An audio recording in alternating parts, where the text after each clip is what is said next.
40 days and 40 nights, a rather popular theme that we hear throughout our Lenten season, and the subject of the hymn that we've chosen for today. This particular hymn was first published in the Penny Post in March of 1856. And 40 Days and 40 Nights was originally 9 stanzas of 4 lines each. Now, we have it condensed quite a bit. It's a much shorter hymn, but it comes from that lengthy 36-line piece of poetry. It was entitled Poetry for Lent, as sorrowful and yet always rejoicing. That was its official first title, and it was signed by G.H.S. Now, G.H.S. stands for George Hunt Smitten, and he was the rector of a parish in Hawkesworth, England. The hymn itself calls us to consider what has become the best known element associated with Lent for a discipline, and that's fasting. It's a complicated discipline, and it has evolved a lot over the centuries. Initially, fasting was done as a symbolic action, and it would take our attention, the faster's attention, away from worldly concerns and allow us instead to focus on spiritual concerns. Traditionally, fasting has occurred on Fridays as a reminder that that was the day that Jesus gave up everything for us, his crucifixion occurring on Good Friday. Another old discipline was to fast on Wednesdays as well during Lent, to remind ourselves of Judas's betrayal, which took place 2 days before Jesus's death. And so the tradition was fasting on Fridays throughout the year and fasting on Wednesdays and Fridays during the Lenten season.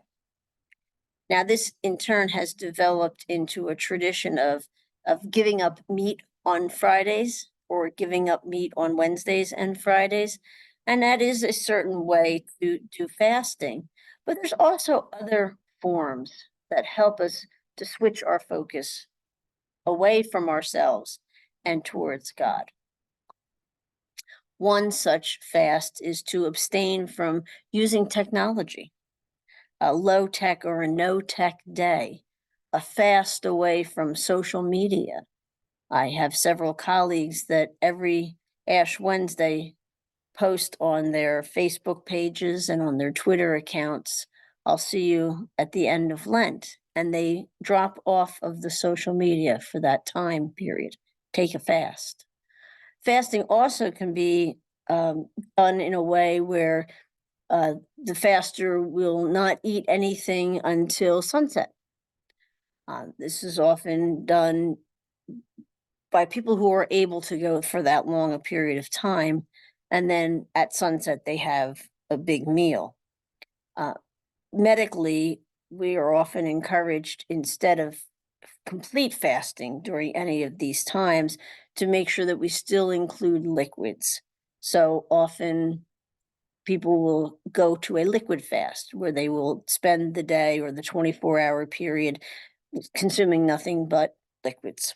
So there's a whole variety of different ways to fast and to engage in this discipline, but the essential part of it is to remember that health concerns outweigh any desire to stick with tradition. Anything that is undertaken like this, that is an extreme form of fasting, should always be under the medical care of a doctor.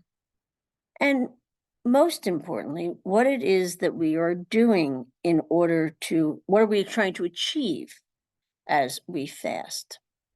And again, as the tradition says, it's to take ourselves from our earthly contemplations and turn our minds to godly contemplations.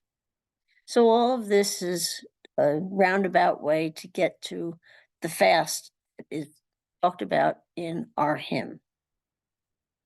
And so let's take a few moments and hear the words of this hymn from the mid 1800s about our Lenten fasts. 40 days and 40 nights. Thou was fasting in the wild. 40 days and 40 nights, tempted and yet undefiled. Should we not thy sorrow share, and from worldly joys abstain, fasting with unceasing prayer, strong with thee suffer pain? Then if Satan on us press, Jesus, Savior, hear our call. Victor in the wilderness, grant we may not faint or fall. So shall we have peace divine. Holier gladness ours shall be. Round us too shall angels shine, such as ministered to thee. Keep, oh, keep us, Savior dear, ever constant by thy side, that with thee we may appear at the eternal Eastertide. The hymn strongly connecting us to the 40 days and 40 nights that Jesus spent in the wilderness and comparing our discipline to the discipline that he had at that time. And so I have a few questions for us to ponder. First off, what is meant by tempted and yet undefiled?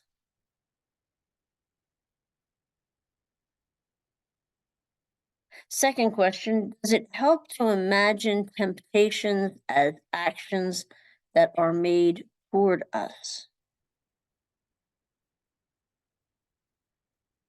And thirdly, which is sort of a general question that I'm always interested in knowing more about, what do you believe about angels and about demons?